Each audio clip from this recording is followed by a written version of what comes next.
Magical money diesel train robo. Rampur नामक गांव में बहुत समय पहले ट्रेन की सुविधा थी, लेकिन भूकंप के आने के कारण रेलवे ट्रैक की सारी व्यवस्था खराब हो गई थी। तब से कोई भी अधिकारी ने उसे ठीक नहीं किया था। इससे कहीं भी आने जाने के लिए सुविधाएं ठीक से ना होने के कारण लोगों को बहुत सारे संकटों का सामना करना पड़ता था। उसी गांव का एक मैकेनिकल इंजीनियर जोसेफ उसके गांव में आकर गांव का मुखिया रामू से इस तरह बातचीत करते रहता है।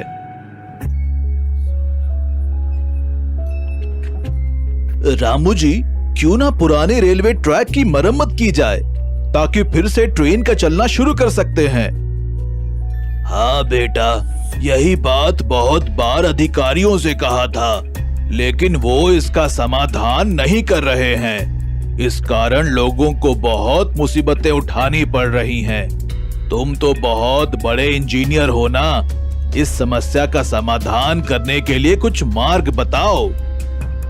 हाँ ठीक है, मैं अपनी ओर से पूरी कोशिश करूंगा। सारे लोगों के लिए ट्रेन की व्यवस्था फिर से शुरू हो सके, इसके लिए पूरा प्रयास करूंगा। इतना कहकर वहां से चला जाता है।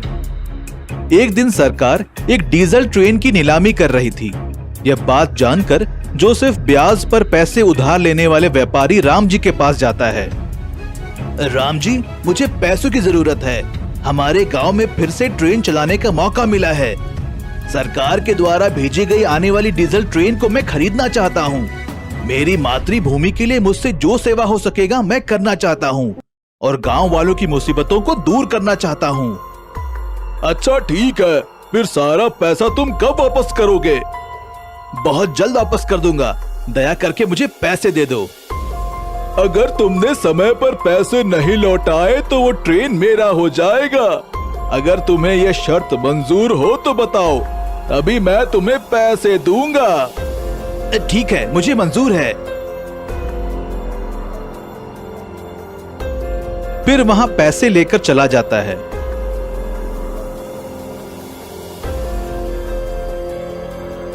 उधार लाए पैसे और अपने पास रखे कुछ पैसों को देकर ट्रेन को हासिल कर लेता है।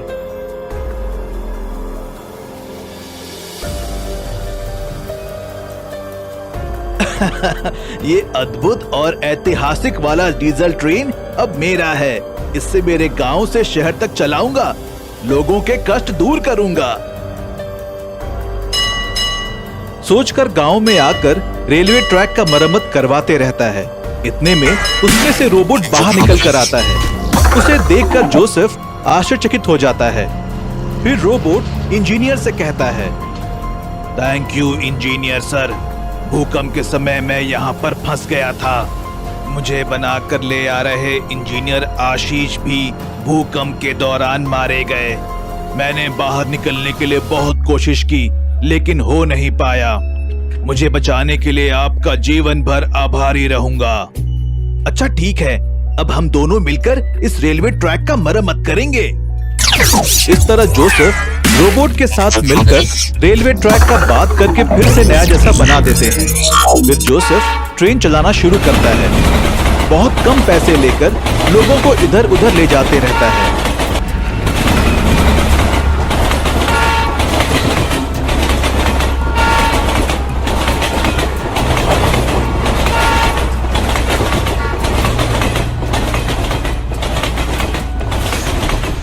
इस तरह कुछ दिन गुजरने के बाद राम जी इंजीनियर जोसेफ के पास आकर उससे कहता है,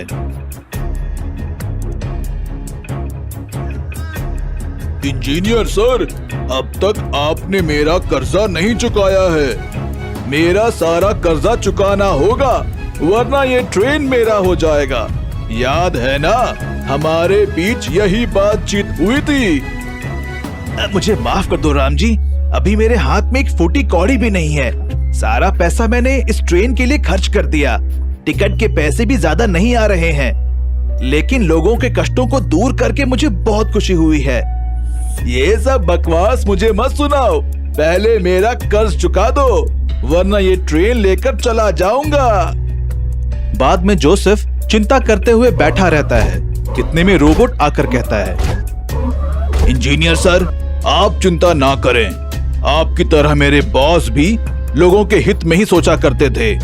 जरूर आपके कष्ट दूर हो जाएंगे। हादसे में मारे गए रोबोट के बॉस आशीष की आत्मा ट्रेन में आ जाती है। फिर ट्रेन को स्टार्ट करके निकलता है।